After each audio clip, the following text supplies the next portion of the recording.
Hello everyone.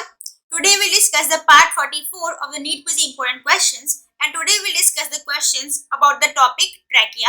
So first try to answer the questions by yourself. Trachea commences at level of which vertebra? So it commences at the level of C6 vertebra. Trachea bifurcates at level of which vertebra? So it bifurcates at the level of T4 vertebra. What is the location of tracheal bifurcation? So, towards the right. What is the length of trachea? It is about 10 cm. During deep inspiration, tracheal bifurcation reaches which vertebral level? So, it reaches T6 vertebral level. Internal diameter of the trachea in the first year of life is about 3 mm in diameter.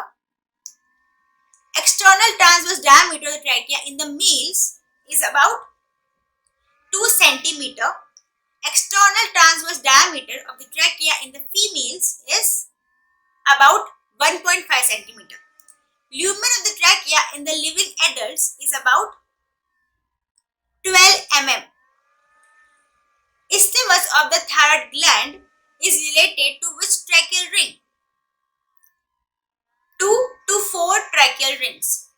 What are the lateral relations of the trachea? So laterally, the trachea is related to the lateral lobe of the thyroid gland, to the common carotid artery and the inferior thyroid artery. Lobes of the thyroid gland are related to which tracheal rings? So they are related laterally to 5 to 6 tracheal rings. What are the posterior relation of the thyroid gland? So thyroid gland is related posteriorly to esophagus, recurrent laryngeal nerve and the vertebral column. What are the lateral relation of the trachea in the thorax in the right side? So there are right brachiocephalic vein, superior vena cava and the right vagus nerve. What are the lateral relations of the trachea in the thorax in the left side? So there are left subclavian artery, arch of aorta and the left common carotid artery. How many lobar bronchi or the secondary bronchi are given by the right and the left primary bronchi? So, the right principal bronchus or the right primary bronchus actually gives 3 secondary bronchi, that is superior, middle and the inferior, while the left principal bronchus or the left principal or the left primary bronchus actually gives 2 lobar or the secondary bronchi, and they are superior and the inferior. Superior lobar bronchus enters into right lung at which vertebral level? So they enter the right lung at T5 vertebral level. Which structure arches on the right principal bronchus? So it is the azygous vein. Now compare the right and the left principal bronchus or the right and left primary bronchus. So the right principal bronchus is wider, shorter and more vertical than the left principal bronchus or the left primary bronchus. Which lobar bronchus is the continuation of the right principal bronchus? So, inferior lobar bronchus is the continuation of the right principal bronchus. Left principal bronchus enters into left lung at which vertebral level? At the T6 vertebral level. What is the length of the right principal bronchus? It is about 2.5 cm. What is the length of the left principal bronchus? So it is about 5 cm. Left principal bronchus is arched by arch of aorta. Left principal bronchus crosses anterior to which structures? So they are esophagus, thoracic duct and the descending thoracic aorta. How many number of cartilages are there in the trachea? So there are 16 to 20 cartilages in the trachea. Tracheal cartilages are which type of cartilages? So tracheal cartilages are hyaline cartilages. Which is the broadest tracheal cartilage? So it is the first tracheal cartilage is the broadest tracheal cartilage.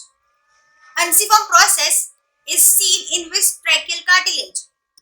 So unciform process is seen in the last tracheal cartilage. Angle of tracheal bifurcation is called carina. What is the angle of the tracheal bifurcation? About 70 degrees. What is the angle between midline and the right bronchus? So angle is 25 degrees. What is the angle between the midline and the left bronchus? So it is about 45 degrees. Which structures are related anteriorly to thoracic part of the trachea? So there are inferior thyroid vein, left brachiocephalic vein and the right brachiocephalic trunk. Radiologically, cardiomegaly is called when the angle of the tracheal bifurcation is more than how many degrees? More than 90 degrees. So radiologically, cardiomegaly is called when the angle of the tracheal ring is more than 90 degrees. Epithelium lining of the trachea is pseudostratified columnar ciliated epithelium. Foreign bodies are most commonly engaged or lost in which principal bronchus? So in the right principal bronchus. In children, low tracheostomy has potential risk of hemorrhage because trachea may be rated anteriorly to left brachiocephalic vein, inferior thyroid vein and the arch of aorta. So that's why the children low tracheostomy have potential risk of hemorrhage because of all these vessels over here. At the anterior of the trachea. Trachea is supplied by which artery? Inferior thyroid artery, bronchial arteries and the arch of aorta are the arterial supply of the trachea. Venous drainage of the trachea is principally in which vein? So inferior thyroid vein. What are the parasympathetic nerve supply of the trachea? So they are vagus nerve and the recurrent laryngeal nerve.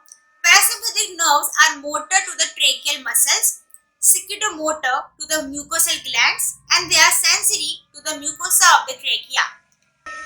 Sympathetic nerve supply of the trachea comes from which spinal segments? So they comes from upper 4 thoracic spinal segments. Each columnar cell in the tracheal mucosa supports how much cilia? So they support about 270 cilia. So today up till here, we will discuss about the further important notes and questions of the further important topics in our next video. Thank you so much.